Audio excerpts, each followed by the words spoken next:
Devastia Chapter 7. On Eeber, there was a little pub with a peeling sign by the door. The walls were made of bright yellow metal panels and horizontal strings of white neon light. The roof was a clear dome made of thick plastic. Inside, the gargantuan and many-tentacled barkeeper stood at the center of a spherical counter. From this vantage point, he could serve multiple customers at once. His many eyes, mouths, and prehensile tentacles made this possible. Oi, Ib, another round over here. A tall, green man with a mohawk of twitching antennas called to the barkeeper. The barkeeper, Ib, had many faces, but he still turned his worm-like, translucent body 360 degrees, like a top, to face the green male. He had chosen the face with the red eyes and the very sharp teeth to interact with this particular customer. "What will you have, Gorog?" Ib inquired, stretching one of his tentacles up to the shelf of alcohol behind him. Another round of the Nogsney for me and my Plodmish friends. The green male shouted drunkenly. A few short yellow aliens with black spikes growing out of their heads chirped their approval, then protruded their straw-like tongues. Ib curled his tentacle around a large red bottle near the ceiling and pulled it down. He poured the red liquid into several tall green glasses, then slid the glasses over to the tall green male and the group of short yellow aliens.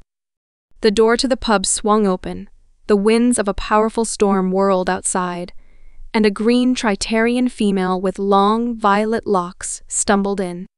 She pushed disheveled hair out of her face, then carefully arranged the dirty rag she was wearing so that it covered her skin up to her neck. Ib spun his massive, worm-like body around so that his most feminine face was visible. It was a face with purple spots, plump, pouty lips, and large, angular, blue eyes. From experience, he knew that this was the face, which tended to make Tritarian females most comfortable. "Welcome, welcome. How may I serve you, oh beauteous bride?" Ib greeted her. The Tritarian female walked over to the counter and glanced around suspiciously, perhaps on the lookout for males of her own species. It was only after she was convinced that there were none present that she spoke. "My ship sustained significant damage, and I need replacement parts. Is there a junkyard on Eeber?" she asked. Now, what's your name? I do like to be well acquainted with my customers. That is the polite thing," Ib said. "My name is not your concern," she responded rather coldly. "Come now, my dear. If we are not friends, then why ever should I help you? My name is Ib. What is your name?" "Miggie," the Tritarian conceded with reluctant suspicion. "I need directions to the junkyard, or a trading post, where I can buy some more practical clothes at the very least." Yes, I understand. There must be a union gown under that rag you're wearing. You are a runaway bride, no? A would-be incubator husk, as it were." "What I am is none of your business," Miggie replied with some frustration. "You Tritarian broads are always so suspicious," Ib said with a shrug of his gelatinous, shoulder-like lumps. "I was only making small talk." "Where is the junkyard?" Miggie inquired again with increased urgency. "I am a decent fellow, so I'll give you this advice. When you go to the junkyard, be more sociable. It's better for getting what you want. Yes. You see, I am in this profession because I enjoy stories. A lot of aliens come to this moon looking for something or another. A lot of them are like you, very close to the idea of sharing their stories. But you see, my dear, I make it a point to see to it that these aliens, no matter how close they appear, all leave my friends." "I haven't got time for this conversation. If you want me to buy something first, I will. But I don't intend to stay on this planet long. I need that junkyard." "How about as a gesture of my goodwill, I give you a drink for the price of your tail?" Eeber inquired. My regular customers don't just come for the drinks, they also come for the strange tales. Very well, then. I suppose if it's for the customers, Miggie conceded. Eeber poured a mixture of blue and white liquid into a tall green glass and slid it over to her. Her green fingers closed slowly and decoratively around the glass. She eyed the drink with suspicion but did not drink. She merely held onto the glass, as though it were a stage prop, and she was merely a performer imitating the behavior of someone who really belonged in this pub. Very well, then. I will tell you my story, but in exchange you must give me directions to the junkyard. Agreed?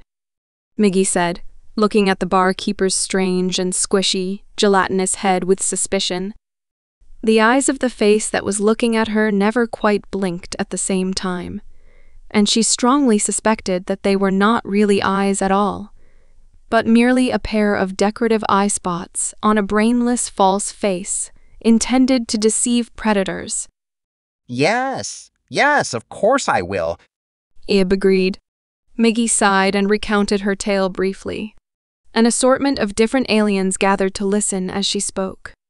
She did not mention any names and kept the story as brief as possible. Yet, the aliens still showed an irritating level of interest in her story, falling silent and listening with rapt attention. This was the last thing that she wanted. It had never been her intention to make a spectacle of herself. And what was the name of your would-be suitor? An alien with pink skin and what looked like white flowers growing out of her head inquired. Miggie did not much care for that enchanted, faraway look in the alien's eyes. What difference does it make? They're all the same, Miggie said with some irritation. The idea that someone might romanticize her predicament irritated her greatly. You said that he was a respected military officer on your planet and that his father was very famous. The alien insisted, still grinning in that irritating, dreamy way. You must tell us who he is or I shall go crazy guessing. All right then, his name is Captain Troust. Miggie conceded, and as she uttered the words, there was an audible gasp throughout the room. Not young Captain Troust, surely? The pink alien exclaimed. He is a notorious villain. The demon who ends worlds in bombs and gunfire. Interjected a little yellow alien with astonishment. He is not unlike his father's father, and all of his many respected brothers. They're quite indistinguishable, actually. Miggie contradicted in a measured tone. If he were to disappear off of the face of the galaxy, I'm sure they'd have no trouble replacing him at all. Too true, unfortunately. Eeber laughed.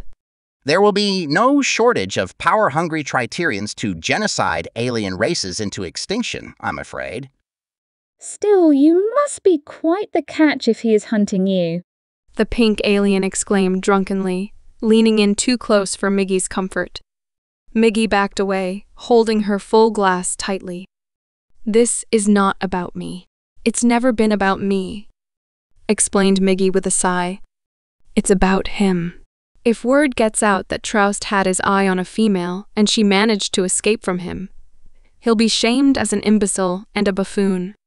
It will hurt his pride as a male, his career, and his reputation. That's why it's very possible that he's still hunting me, and that's why I've got to leave this moon as soon as I can, before he figures out that I'm here. It was Troust's soldiers that bombed my home planet, eviscerated 7 of my brothers. The green alien with the mohawk of twitching antenna told Miggie. This alien must have been a gun enthusiast because he was very well armed. A number of guns and daggers were strapped to his chest, back, and legs. Oh, I'm very sorry to hear that, Miggie said politely, pretending to drink from her glass. Though, of course, she did not. The green alien pulled one of the smaller guns off of his belt. Miggie flinched, expecting him to aim at her, but instead, he flipped the gun around and handed it to her, hilt first. Take this, the green alien said. And if you see Troust, blow his ugly head off for me. When you do it, I want you to tell him that Gorog sent you. Thank you, Miggie said, taking the gun and hiding it beneath the dirty rag that she was draped in. Miggie turned back toward the barkeeper, who was still standing behind the bar. His gelatinous, worm-like pillar of a body rotated 45 degrees, and he displayed a different face, one with deep black eyes and a thin line for a mouth. This face did not blink, and the mouth did not move when he spoke. That was quite the tale. He said, "You promised me directions to the junkyard." Miggie said, "Now, I've compromised my safety telling a bunch of strangers what I'm doing here. The decent thing to do would be to honor your promise." Yes, yes. I believe that's fair. You've entertained my valued customers, after all. "Now, where's the junkyard?" Miggie asked. That's a ways from here, yes, said Eeber. Gorog can take you. He's got a cruiser, takes people back and forth across the moon desert for a living.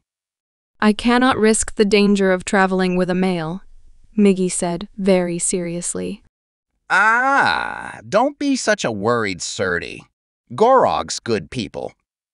"I might be more comfortable walking there," Miggie said, trying her best to sound polite, despite her fears.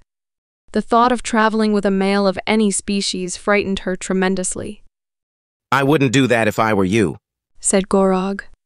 The moon desert can reach 150 degrees in the daytime and negative 250 degrees at night. Without a temperature-controlled cruiser, you won't survive. He's right, you know. A few of the little yellow aliens chirped in agreement. Miggie glanced around, noticing as she did so that there were a few metal temperature control units built into the walls of the pub, worrying hard to maintain this livable space.